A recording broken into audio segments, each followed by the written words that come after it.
Shalom Bapak Ibu Saudara yang dikasihi Tuhan. Seri pengajaran hari ini berjudul Mengerjakan Kemuliaan Kekal.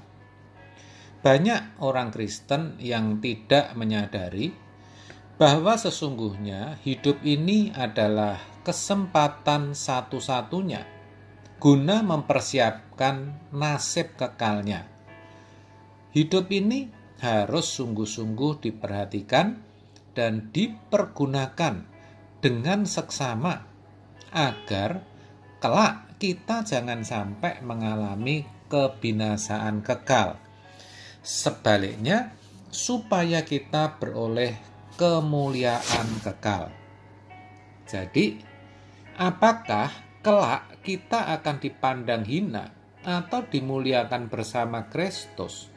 Itu sesungguhnya hasil perjuangan pribadi lepas pribadi, bukan penentuan atau ditentukan oleh Allah.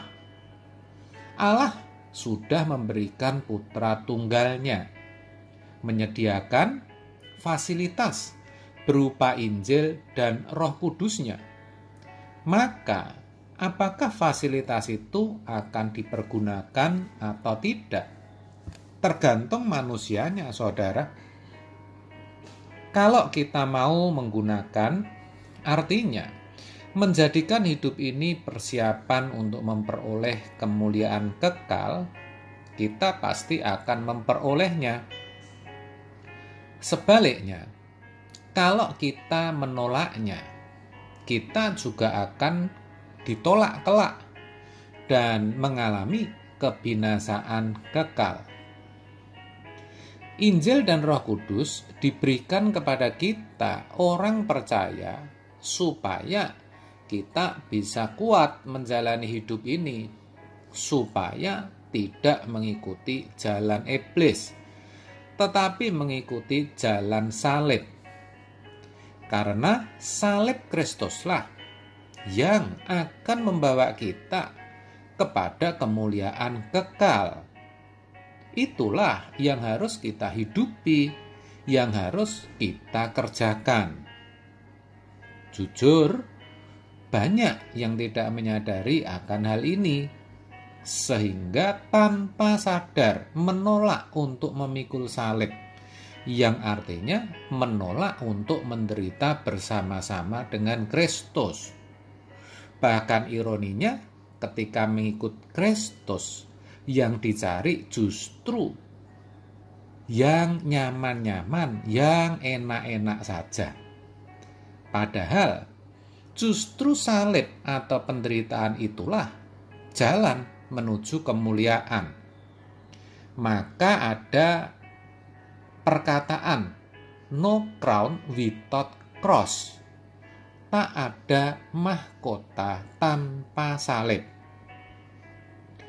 Terkait akan hal itu, Paulus menuliskan dalam suratnya, demikian, sebab itu, kami tidak tawar hati. Tetapi, meskipun manusia lahiriah kami semakin merosot, namun manusia batiniah kami dibaharui dari sehari ke sehari. Sebab penderitaan ringan yang sekarang ini mengerjakan bagi kami kemuliaan kekal yang melebihi segala-galanya, jauh lebih besar daripada penderitaan kami. Sebab kami tidak memperhatikan yang kelihatan, melainkan yang tak kelihatan, karena yang kelihatan adalah sementara, sedangkan yang tak kelihatan adalah kekal. Ini menggambarkan betapa beratnya hidup pelayanan Paulus. Ia harus mengalami banyak penderitaan dan aniaya karena salib Kristus. Tetapi di sini dikatakan ia tidak tawar hati, tidak menyerah, dan tidak putus asa. Bahkan ia menganggap semuanya itu ringan. Di sini dikemukakan dua alasan kenapa Paulus bisa tidak tawar hati, bahkan menganggap penderitaan yang dialaminya itu ringan. Yang pertama, Paulus menyadari bahwa kemuliaan kekal yang Tuhan sediakan itu lebih dari segala-galanya. Dengan demikian, apapun yang menimpa dan dialami dalam hidupnya, walaupun itu sampai mengancam keselamatan jiwanya, menjadi tidak berarti kalau dibandingkan dengan kemuliaan yang akan diterimanya kelak. Yang kedua, Paulus bisa melihat bahwa apa yang kelihatan ini sementara. Ia sadar betul bahwa semuanya akan berakhir.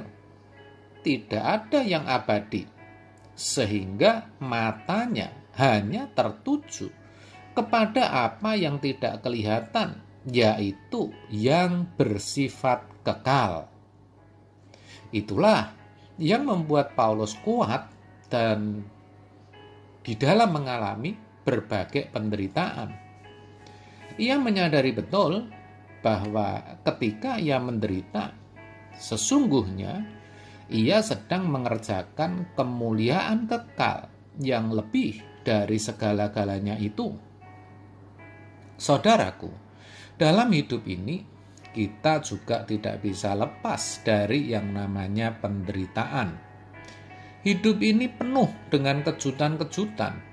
Bisa saja tiba-tiba kita mengalami musibah. Mungkin kita atau orang yang kita kasihi sakit. Kita ditindas, terjerat kasus hukum, kehilangan orang yang kita kasihi, memiliki hutang yang banyak dan yang lainnya. Yang mana semuanya itu membawa kita ke dalam kesengsaraan dan penderitaan. Ingat saudara harus bisa melihat kemuliaan kekal yang Tuhan sudah sediakan. Pandanglah itu sebagai sesuatu kebahagiaan yang melebihi segala-galanya. Di langit baru dan bumi baru nanti, saudara tidak akan menderita lagi. Juga, saudara harus percaya bahwa apapun, termasuk penderitaan yang saudara sedang alami itu, sementara, pasti selesai, pasti akan berakhir. Kalau nasihat ini saudara lakukan, saudara pasti kuat, tidak akan putus asa, dan saudara pasti akan bisa melaluinya, karena saudara tahu bahwa sesungguhnya saudara sedang mengerjakan kemuliaan kekal. Amin. Tuhan Yesus memberkati.